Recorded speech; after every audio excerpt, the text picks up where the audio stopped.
धन्यवाद अध्यक्ष महोदय। आज इस विशेष सत्र में मैं अपने पार्टी के तरफ से जो संविधान का 131वीं संशोधन है उसके विरोध में अपने पार्टी की तरफ से अपनी बात रख रहा हूं। सर, अभी हमने कानून मंत्री अर्जुन मेघवाल जी की बात सुनी और कहीं उनके बातों से लग रहा था कि शायद पहली बार सदन के अंदर महिला आरक्षण पर चर्चा हो रही है। आज ही हर्ष का दिन है, आज ही उल्लास का दिन है, आज ही पारित हो रहा है, पहली बार हो रहा है, ऐतिहासिक हो रहा है, ऐसा उन्होंने एक ढांचा बनाने की कोशिश की। लेकिन आज से ही 3 साल पहले तब आदरणीय गृह मंत्री जी उस समय भी ऐसी ही बातें उन्होंने की। और अगर आप दोनों के वक्तव्यों को सुनेंगे तो मुझे लगता है कि 90% आदरणीय गृह मंत्री जी ने उस समय जो कहा वही आज कानून मंत्री जी ने पढ़ के हमको दोबारा सुनाया।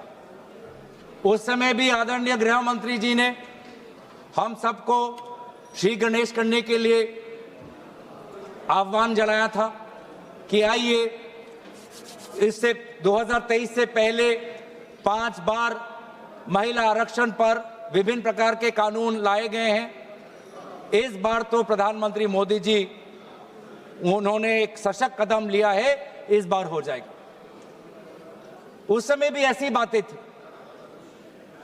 और उस समय भी हमने यही बात की थी जो हम आज आपके सामने कर रहे हैं कि हमारी पार्टी कांग्रेस पार्टी महिला आरक्षण के पक्ष में है, पर कृपया महिला आरक्षण को आप सरल करिए ताकि महिला आरक्षण जिस समय कानून पारित हो उसी समय लागू हो जाए और 500 जो हमारे 543 है लोकसभा की जो वर्तमान जो हमारी ताकत है उस पर लागू हो जाए, उसको परिसीमन के साथ मत जोड़े। उस समय भी ये बात कही, आज भी हम ये बात कह रहे हैं। उस समय भी हमने ये बात कही थी। लोकसभा में आदरणीय हमारी कांग्रेस दल की नेत्री श्रीमती सोनिया गांधी जी ने यही बात कही थी कि हम महिला आरक्षण के पक्ष में हैं, पर इसको आप परिसीमन के साथ मत जोड़िए। और अगर आप महिला आरक्षण आप वर्तमान उस समय में 2024 के इलेक्शन में ही लागू करिए, उस समय भी हमने ये गुहार की थी। उस समय हमको आदरणीय गृह मंत्री जी ने कहा कि नहीं, डिलिमिटेशन कमीशन करना पड़ेगा। और मैं आदरणीय गृह मंत्री जी को मैं उनका जो स्पीच है उसके ही मैं भाषण में एक लाइन उन्होंने कही थी जो मैं आपको इस सदन के इस चर्चा में लाना चाहता हूं। उन्होंने खुद कहा कि जैसे ही लोकसभा चुनाव पारित हो जाएगा, मतलब 2024, उन्होंने खुद कहा कि जैसे ही लोकसभा चुनाव पारित हो जाएगा तुरंत जनगणना होगी, तुरंत परिसीमन होगा, तुरंत महिला आरक्षण लागू होगा। अब 3 साल में ऐसी क्या बात बिगड़ गई?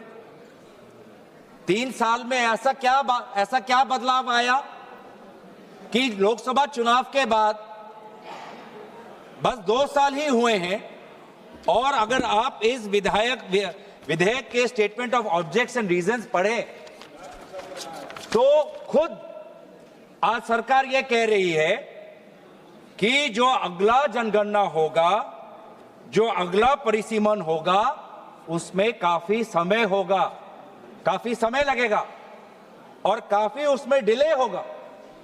ये दोनों बात अलग है। स्वयं 3 साल पहले गृह मंत्री अमित शाह जी ने सदन में परिसीमन और जनगणना को महिला आरक्षण के साथ जोड़ते हुए हम सबको आश्वासन दिया कि जैसे ही अगली सरकार आएगी तुरंत जनगणना होगी, तुरंत परिसीमन होगा। और आज भी ये कह रहे हैं कि परिसीमन का जनगणना का काम शुरू हो गया। अभी कुछ समय पहले आदरणीय गृह मंत्री अमित शाह जी ने कहा कि घरों की संख्या शुरुआत हो गई, घरों की संख्या कितनी है शुरुआत हो गई, और फिर व्यक्तिगत जनगणना उसकी शुरुआत होगी। तो क्यों आपने ही बिल में कह रहे हैं कि अगला जनगणना, अगला डिलिमिटेशन एक्सरसाइज में काफी समय लगेगा, तो इसका हम क्या समझे? इसका हम ये समझ सकते हैं कि कहीं ना कहीं आप वास्तविक रूप से महिला आरक्षण के पक्ष में नहीं हो। आप बार बार महिला आरक्षण में विभिन्न प्रकार के अटकलें ला रहे हो ताकि महिला आरक्षण को और पीछे किया जाए, और बाद में हो जो बात आसानी से हो सकती है, जो बात सरलता से हो सकती है, उसमें आप बार बार पेचीदा अटकलें लाके उसमें आप विलंब ला रहे हो। तभी आप 2023 में अगर आप हमारी बात सुनते तो 2024 में महिला आरक्षण आ जाता। और आज भी हम कह रहे हैं कि इस महिला आरक्षण को आप परिसीमन के साथ मत जोड़ो, महिला आरक्षण लाओ। वर्तमान में जो हमारी ताकत है 543, उसी पे आप लागू करो, हम पूरा आपका समर्थन करेंगे। 2029 में लाना चाहते हो कृपया लाइए, पर जो बात आपकी, जो हर बात में आप जो राजनीति करते हो, सिंबोलिज्म की पॉलिटिक्स जो करते हो, ये साफ साफ इस आपके इस बिल में, तीनों बिल में दिख रहा है कि ये आपका महिला आरक्षण लाने का बिल नहीं है, ये देश को बैकडोर के द्वारा परिसीमन करने का ये बिल है। ये आपकी मंशा है, महिला आरक्षण बिल नहीं है ये। हम परिसीमन की आपकी ये मंशा है, उस पे आप महिला आरक्षण का आपने एक लेबल लगा दिया है, ढांचा लगा दिया। कितनी दुख की बात है, कितनी शर्म की बात है कि अब महिला आरक्षण को ही आप ये ढांचा मिला, महिला आरक्षण ही आपका सुरक्षा कवच बना आपकी राजनीतिक मंशा को छुपाने के लिए, और कोई आपको विधेयक नहीं मिला। मतलब आपकी ही मंशा नहीं है। और दूसरी बात यह है कि विलंब क्यों? पहली बात तो शंका इस बात पे उठती है कि आप महिला आरक्षण के पक्ष में नहीं हो, नहीं तो आप तुरंत लेके आ जाते। और दूसरा जो शंका मन में पैदा होता है कि आप जाति जनगणना के पक्ष में नहीं हो, क्योंकि 2023 और 2026 के बीच में एक ही अंतर आया है। 2023 में भी आपकी सरकार, 26 में भी लोगों ने आपकी सरकार लेके आए हैं। 2023 में आपने कहा कि जनगणना होगी, परिसीमन होगा, फिर महिला आरक्षण होगी, और आज आप कह रहे हैं कि नहीं, जनगणना से पहले हमको महिला आरक्षण लाने की कोशिश करना चाहिए। क्या फर्क आया? फर्क बस इतना ही आया कि पूरे इंडिया अलायंस और विभिन्न विरोधी दल के दबाव में, आदरणीय राहुल गांधी जी के नेतृत्व में हमने आपके सरकार को विमर्श किया कि आपको जनगणना के साथ जाति जनगणना करनी पड़ेगी, जिसका उल्लेख आपने एक प्रेस रिलीज के द्वारा आपने फरवरी के महीने में किया, दबाव में आके किया, इसके पक्ष में आप नहीं थे। इससे प्रेस रिलीज से पहले कई बार सदन के अंदर, सदन के बाहर क्या क्या हम पर आलोचना नहीं हुई, कभी अर्बन नक्सल, कभी देशद्रोही, क्या क्या नहीं कहा, देश का बंटवारा चाहते हैं, क्या क्या आरोप नहीं लगाया। लेकिन जब आपने खुद देखा कि देश के लोग, अति पिछले वर्ग के लोग, अल्पसंख्यक जब वो चाहते हैं, जनजाति लोग, अनुसूचित जाति लोग जब वो चाहते हैं कि जाति जनगणना हो, तो आपने विमर्श होकर आपने जाति जनगणना लेके आए। अब आप वो जाति जनगणना को नहीं करना चाहते, आप नहीं लागू करना चाहते। अभी भी समय है, 2026 है, आप कह रहे हो कि काम आपका शुरू हो गया है, तो आपको क्यों लगता है, आपने क्यों यहां पे लिखा है कि कंसिडरेबल टाइम लगेगा और पार्टिसिपेशन ऑफ वुमेन जो है हमारी पॉलिटिक्स में वो डिले हो जाएगी? मतलब आप जाति जनगणना के पक्ष में नहीं हो। साफ साफ आपका उद्देश्य, आपकी राजनीति यहां पे है। मैं पढ़ देना चाहता हूं।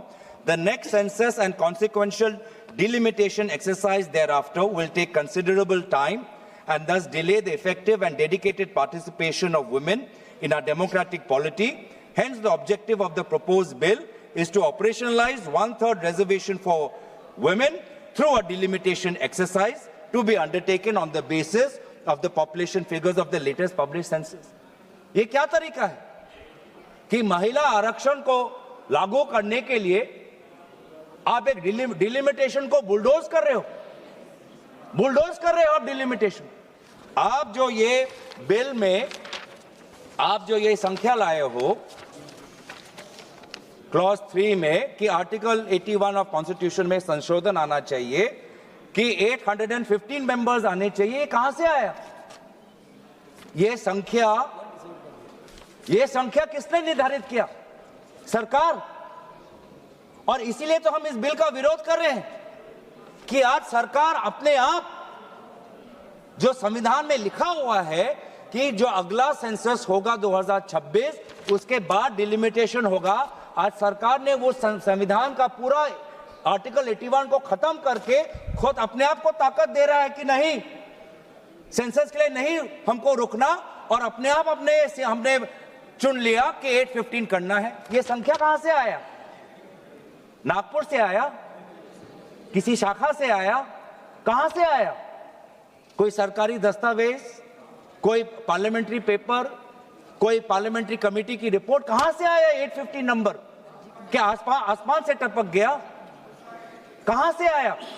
यही तो हम जानना चाहिए। इसलिए तो हम कह रहे हैं कि सरकार के पास इस विधेयक को इंट्रोड्यूस करने की लेजिस्लेटिव कॉम्पिटेंस है ही नहीं, कि वो सरकार अपने आप कैसे तय कर ले कि पार्लियामेंट की सदन की संख्या कितनी बढ़नी चाहिए, अपने आप बिना सेंसस की। तो बार बार यह हमको पता चलता है कि आप डिलिमिटेशन को एक राजनीतिक अस्त्र के रूप से, आप इसको एक हथियार के रूप से आप इसको व्यवहार करना चाहते हैं, जो मंशा नहीं थी। जो हमारे संविधान के निर्माता थे, डिलिमिटेशन किसी राजनीतिक दल के राजनीतिक हथियार के रूप में निर्माण करना उनका मंशा नहीं था।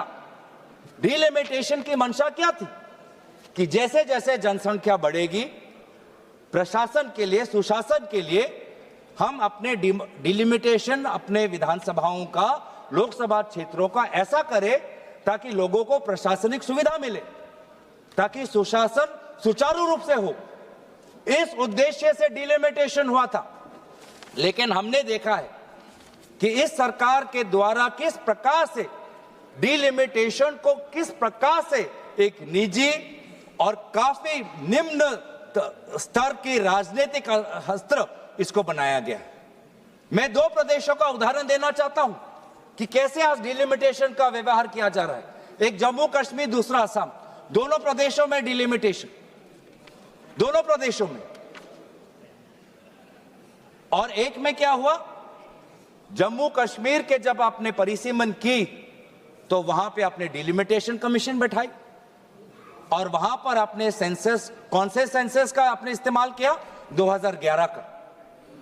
और दूसरे तरफ आपने असम में परिसीमन की, वहां पर परिसीमन की दायित्व खुद केंद्र चुनाव आयोग ने ले ली, और वहां पर परिसीमन के सेंसस के आधार पर हुआ 2001 पर। आप सोच समझ सकते हो कि भारत में 21वीं सदी में 2022 से 2023 में लगभग वो 1-1.5 वर्ष के कार्यकाल में भारत के 2 प्रदेशों में परिसीमन हो रहा है। एक 2011 के सेंसस के आधार पर, एक 2001 के आधार पर, एक जगह डिलिमिटेशन कमीशन, एक जगह चुनाव आयोग। तो साफ साफ पता चलता है कि ये डिलिमिटेशन किसी प्रकार से नागरिकों को, आम नागरिकों को सुविधा देने के लिए नहीं। डिलिमिटेशन बस आप अपने राजनीतिक सत्ता को और मजबूत करने के लिए, अपने राजनीतिक जड़ों को मजबूत करने के लिए आप इसका इस्तेमाल कर रहे हैं।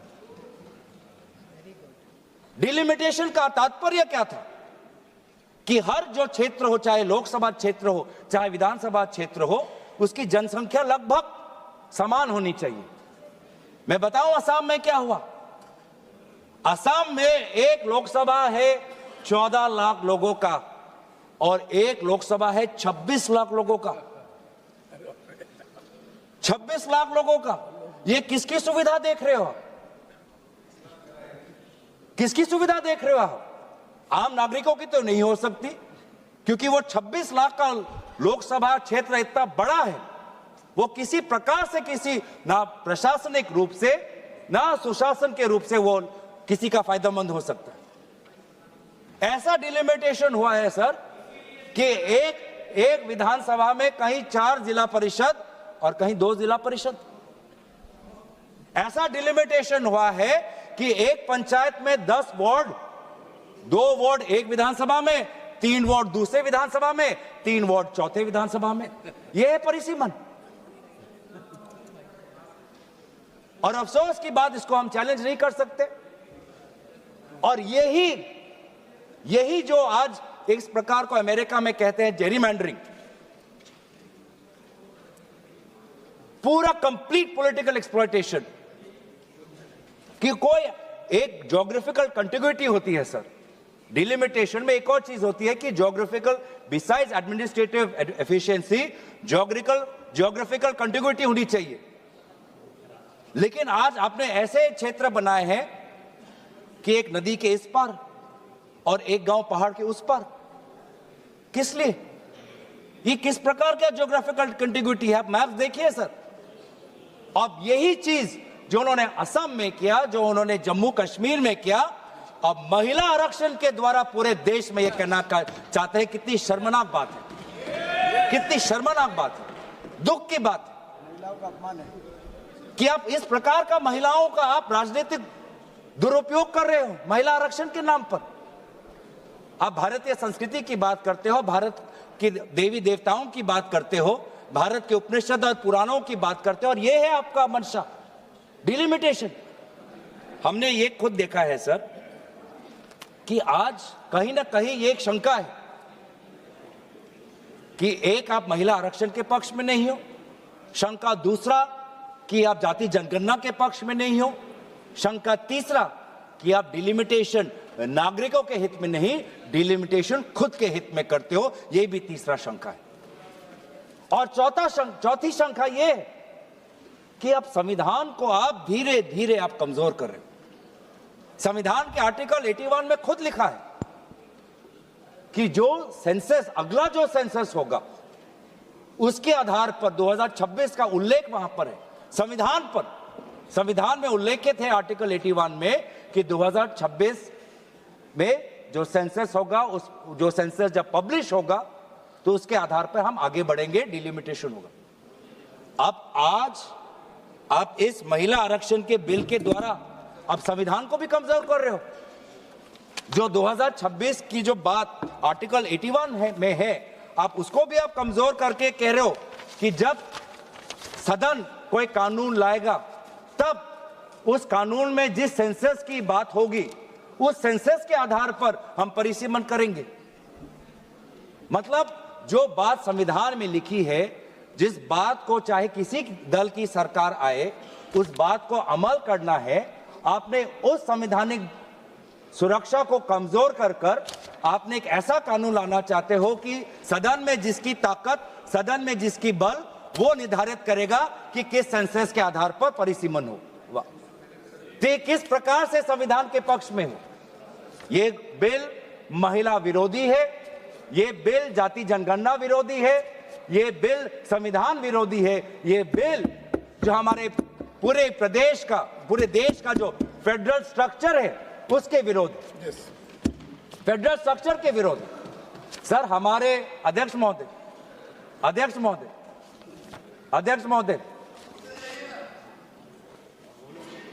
हमारे प्रदेश जब हमारे देश में जब राज्यों का जन्म हुआ तो उस समय जनसंख्या नहीं देखी गई थी, भाषा देखा गया था। भाषाओं के आधार पर एक लिंग्विस्टिक रीऑर्गेनाइजेशन हमारे प्रदेशों को हुआ था।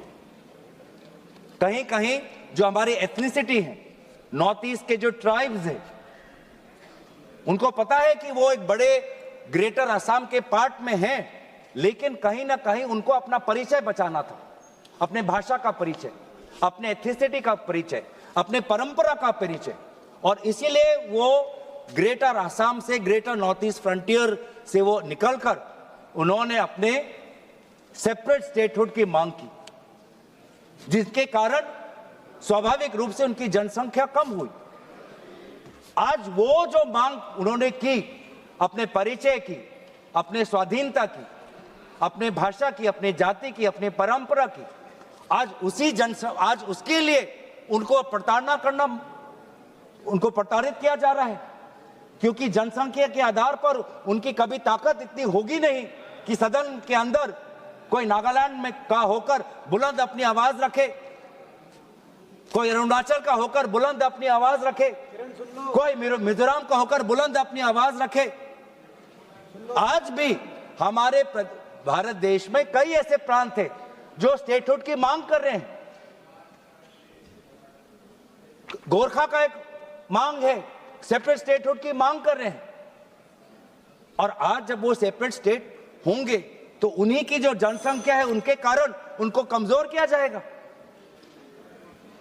तो आपने जो एक विषय है, जिस विषय पर हमारे केसी वेणुगोपाल जी ने कहा कि हमारे जो पूर्व प्रधानमंत्री है स्वर्गीय इंदिरा जी, स्वर्गीय अटल जी, उन्होंने पूरे जो हमारी फेडरल बैलेंस है, संतुलन है, उसको बचाने के लिए फ्रीज डाला था पॉपुलेशन सेंसस में 1976 और 2001 में, एक बड़े एक सोच के साथ।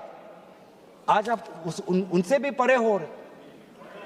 आप तो कांग्रेस के स्वर्गीय प्रधानमंत्री इंदिरा जी से तो बड़े अपने आप को समझते हो, आप स्वर्गीय अटल जी से भी अपने आप को बड़े समझते हो, जो एक अटल जी से भी, स्वर्गीय अटल जी से भी अपने आप को आप बड़े स्टेट्समैन समझते हो। तो जो आज ये पॉपुलेशन की जो बात है, एक संतुलन की बात है, जिसको मैं काफी बारीकी से समझना है, फेडरल स्ट्रक्चर को के बैलेंस को पकड़ने के लिए बहुत सबको साथ, सारे प्रदेशों के मुख्यमंत्री, सारे विभिन्न दलों के साथ बातचीत करनी है। उसको आप महिला आरक्षण के नाम पर सबके बुलडोज कर रहे हो आप। हम दोबारा आपको कह रहे हैं, लाइए महिला आरक्षण, हम इसके विरोध में नहीं है, महिला आरक्षण लाइए, लेकिन ये परिसीमन के अटकेले और इस परिसीमन के जाल से इसको बाहर निकालिए, सरल करिए, आसान करिए, लागू करिए, ताकि हम सब देख पाए। इससे महिला आरक्षण के द्वारा आप अपने राजनीतिक रोटियों को मत सेकें। मैं दोबारा कोशिश करूंगा कि काफी परिसीमन को लेकर इस देश में गंभीर सवाल उठ रहे हैं, जिस सवालों का जवाब, जिस मसलों का समाधान पूर्व में हमारे स्वर्गीय प्रधानमंत्री ने किया है, और काफी एक बारीकी से काफी संतुलन उन्होंने सृष्टि करने में वो सफल हुए। उस संतुलन को आप अपने राजनीतिक रोटी के लिए, अपने राजनीतिक मुनाफा के लिए भारत के उस संतुलन को मत बिगाड़िए। आज भी हम एक, जैसे राहुल जी ने कहा है कई बार कि हम यूनियन है एक स्टेट्स के। इस यूनियन में चाहे स्टेट की जनसंख्या बड़ी हो या स्टेट की जनसंख्या कम हो, जनसंख्या के आधार पर उनको राजनीतिक रूप से उनकी ताकत को आप कम मत करिए या बढ़ाइए मत।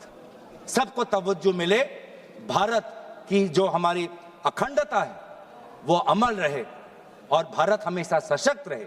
इसीलिए परिसीमन पर गंभीर चर्चा हो और इस प्रकार से बुलडोज ना करे। महिला आरक्षण पर आप उसको इस ढांचे से निकाले, एक सरल बिल लाइए, जो आप हमारे सुझाव को कबूल करिए। इसलिए आपने इस प्रकार के गैर संवैधानिक, गैर महिला, गैर जाति जनगणना, गैर जो हमारे संघीय ढांचे के खिलाफ बिल लाने के कारण हम पुरजोर तरीके से इस बिल का विरोध करते हैं। धन्यवाद।